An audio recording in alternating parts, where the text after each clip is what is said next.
Subscribe जरूर करें, इससे जब भी आपके लिए अगला वीडियो बनाऊंगा उसका नोटिफिकेशन या मैसेज आप तक जल्दी पहुंच जाएगा। आइए हम देखते हैं अगला क्वेश्चन। आज हम पढ़ेंगे प्रश्नावली 5.2 का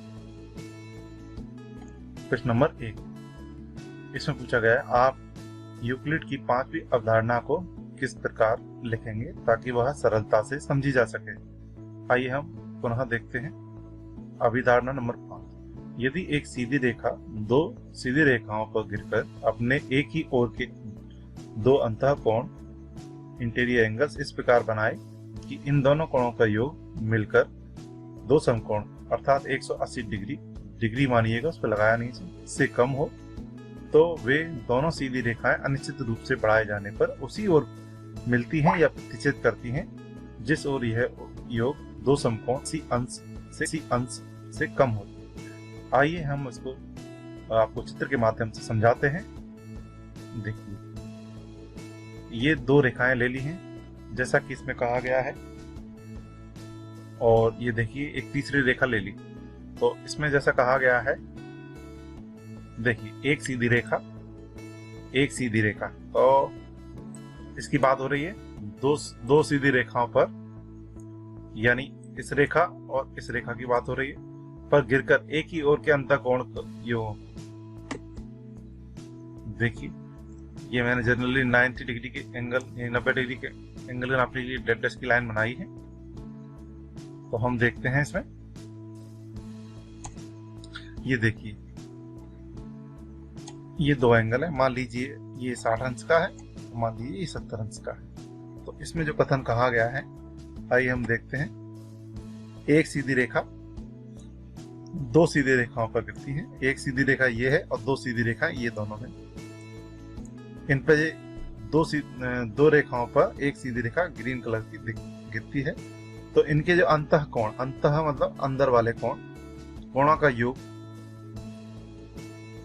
ये 180 से अगर कम आता है, इन दोनों कोणों का योग, देखिए मैं आपको बता देता हूं, इन दोनों कोणों का योग यदि 180 से कम आता है तो ये रेखाएं उसी ओर बढ़ाने पर प्रतिच्छेद करेंगे, इसी ओर बढ़ाने पर प्रतिच्छेद करेंगे। अगर इस तरफ के दोनों कोणों का योग 180 से कम आता तो रेखाएं दाईं तरफ बढ़ाने पर प्रतिच्छेद करती। पर अभी हम इस उदाहरण में देख रहे हैं कि बाईं ओर के दोनों अंतःकोणों का योग 180 से कम है, इसलिए ये रेखाएं इस तरफ बढ़ाने पर प्रतिच्छेद करेंगे। आइए हम देखते हैं। ये देखिए 60 और 70 का योग यानी 130 आएगा, जो कि 180 से कम है। तो रेखाएं इसी ओर, ये देखिए, बढ़ाने पर प्रतिच्छेद करेंगे। यही इस अभिधारणा 5 का अर्थ है। प्रश्न नंबर 2। क्या यूक्लिड की 5वीं अभिधारणा से समांतर रेखाओं के अस्तित्व का औचित्य निर्धारण होता है? स्पष्ट कीजिए। पुनः देखते हैं। यदि एक सीधी रेखा दो सीधी रेखाओं पर गिरकर अपने एक ही ओर के अंतःकोण यानी इंटीरियर एंगल्स इस प्रकार बनाए, इन दोनों कोणों का योग मिलकर दो समकोण अर्थात 180 अंश से कम हो, तो वे दोनों सीधी रेखाएं अनिश्चित रूप से बढ़ाए जाने पर उसी ओर जाके मिलती हैं या प्रतिच्छेद करती हैं जिस ओर यह योग अंतःकोणों का योग 180 अंश से कम होता है। यदि दोनों अंतःकोणों का योग 180 के ही बराबर होता है तो रेखाएं परस्पर कभी प्रतिच्छेद नहीं करेंगी अर्थात समांतर होंगी। आइए हम इसे चित्र के माध्यम से समझाते हैं। ये दो रेखाएं ले ली हैं, दो सीधी रेखाओं पर एक सीधी रेखा गिरती है। तो जो ग्रीन कलर है यानी हरे कलर की रेखा है वो गिर रही है दो लाल रंग की रेखाओं पर। तो हम देखते हैं, ये 90 अंश के लिए बनाया है। मान लीजिए ये अंतःकोण है, पुनः देख लीजिए ये अंतःकोण है, ये 70 अंश का आएगा, लगभग अंदाजे से मान लिया है। और ये दूसरा अंतःकोण है, अंतःकोण का मतलब अंदर वाले कोण। तो दोनों का अब देखिए 160 आया, 170 आया, दोनों का योग कितना आएगा? 130। देखिए दोनों का योग 180 से कम है। पुनः देखिए 130 आ रहा है, दोनों का योग 60 और 70 अंतःकोणों का योग 130 आ रहा है जो 180 से कम है। अर्थात रेखाएं बाईं ओर बढ़ाने पर ही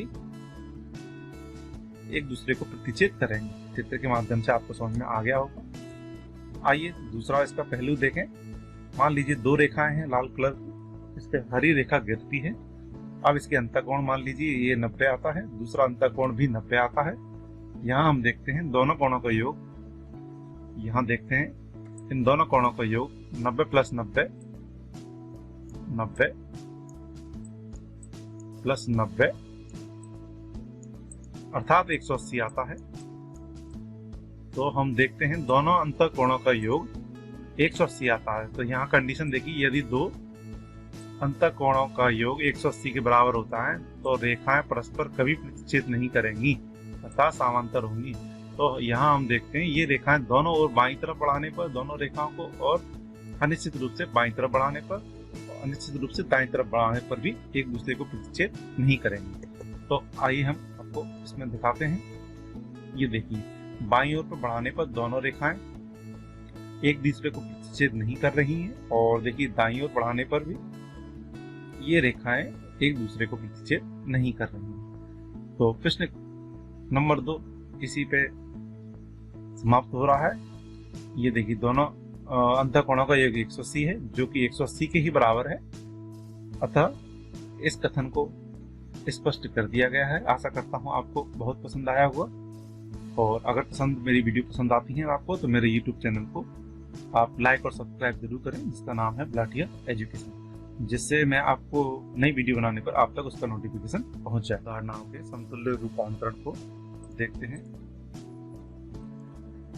प्ले फेयर का अभिग्रीव अर्थात यूक्लिड की 5वीं अभिधारणा के 2 समतुल्य रूपांतरण हैं। इसे प्ले फेयर अभिग्रीव यानी प्ले फेयर एक्सियोम कहते हैं। आइए हम इसे देखते हैं क्या है।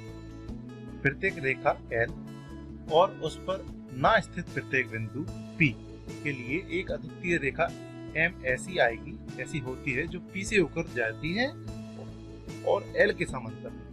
आइए मैं आपको चित्र के माध्यम से इसे समझाता हूँ। मान लीजिए एक रेखा L है, मान लीजिए एक रेखा L है, प्रत्येक रेखा L, तो इस L की बात हो रही है। ये रेखा मान लीजिए L है, उस पर ना स्थित प्रत्येक बिंदु। अब एक ऐसा बिंदु लेना है जो L रेखा पर नहीं है। मान लीजिए ये बिंदु मैंने ले लिया, P बिंदु ले लिया। जैसा इसमें कहा गया है प्रत्येक रेखा L, तो ये L रेखा है और उस पर ना स्थित प्रत्येक बिंदु, देखिए ना स्थित प्रत्येक बिंदु P, तो एक P बिंदु ले लिया जो L रेखा पर स्थित नहीं है।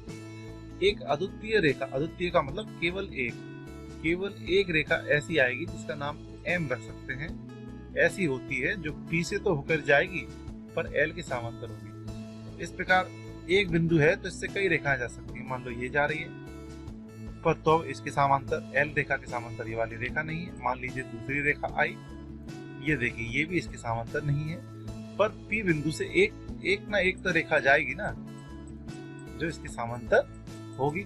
तो वही इस कथन का मतलब है। आइए आपको ठीक से समझा देते हैं। मान लीजिए एक रेखा L ले ली है, इस पे एक बिंदु, ऐसा बिंदु P लिया जो इस रेखा पे स्थित नहीं है, इस रेखा से हटकर हमने ले लिया है। अब मान लीजिए इस रेखा, एक बिंदु से तो कई रेखाएं जा सकती हैं, तो मान लीजिए ये डैटेस वाली रेखा इसके समांतर नहीं है।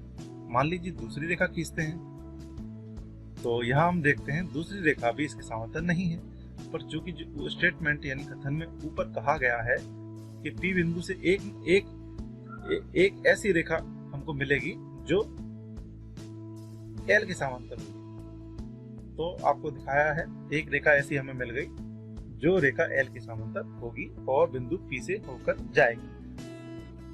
आप फिर से देख लीजिए, ये मान लीजिए एक रेखा है जिसका नाम L है, इस पर स्थित एक बिंदु लेना है जो इस लाइन के ऊपर नहीं है, तो मान लीजिए P ले लिया। अब वो कह रहे हैं इस P बिंदु से एक अद्वितीय रेखा यानी केवल एक रेखा ऐसी होगी जो इस बिंदु से जाएगी और L के समांतर होगी। मान लीजिए एक P बिंदु मान लिया, इससे कोई रेखा खींच ली है, ये समांतर नहीं है। मान लो दूसरी रेखा ट्राई की हमने, तो ये भी देखिए L के समांतर नहीं है, पर एक अद्वितीय रेखा, केवल एक रेखा हमें ऐसी मिलेगी जो इसके समांतर होगी। वही इस कथन का मतलब है। जिसका नाम हम m रख देंगे। आशा करता हूँ आपको समझ में आ गया होगा। अच्छा, दूसरा समतुल रूपांतरण। दो भिन्न प्रतिच्छेदी रेखाएं एक ही रेखा के समांतर नहीं हो सकती। देखिए, ये मान लो दो प्रतिच्छेदी रेखाएं हैं और एक अन्य रेखा खींच ली। ये देखिए, तो यहाँ हम देखते हैं ये रेखा इसके तो समांतर है, पर ये रेखा इसके समांतर नहीं है। तो यहाँ देखते हैं दो रेखाएं, ये देखिए आप, जो लाल कलर की दो रेखाएं हैं, एक ही रेखा के समांतर नहीं है। एक रेखा तो समांतर है, देखिए एक रेखा तो इसके समांतर है पर दूसरी नहीं है। अगर दो काटती हुई रेखाएं या प्रतिच्छेदी रेखाएं, इस कथन का मतलब है दो प्रतिच्छेदी रेखाएं यानी काटती हुई रेखाएं किसी एक ही रेखा के दोनों समांतर नहीं हो सकती। अगर प्रतिच्छेदी हैं तो वो एक रेखा के समांतर नहीं हो सकती। बस आशा करता हूँ आपको ये कथन समझ में आ गया होगा। इसी के साथ ये आपका अध्याय 5 समाप्त होता है। बहुत बहुत धन्यवाद। अगर आपको मेरा वीडियो पसंद आता है तो आप मेरे YouTube चैनल को लाइक और सब्सक्राइब जरूर कीजिए, जिससे नई वीडियो अपलोड करने पर आप तुरंत मैसेज उसका हो सके। इसी के साथ धन्यवाद।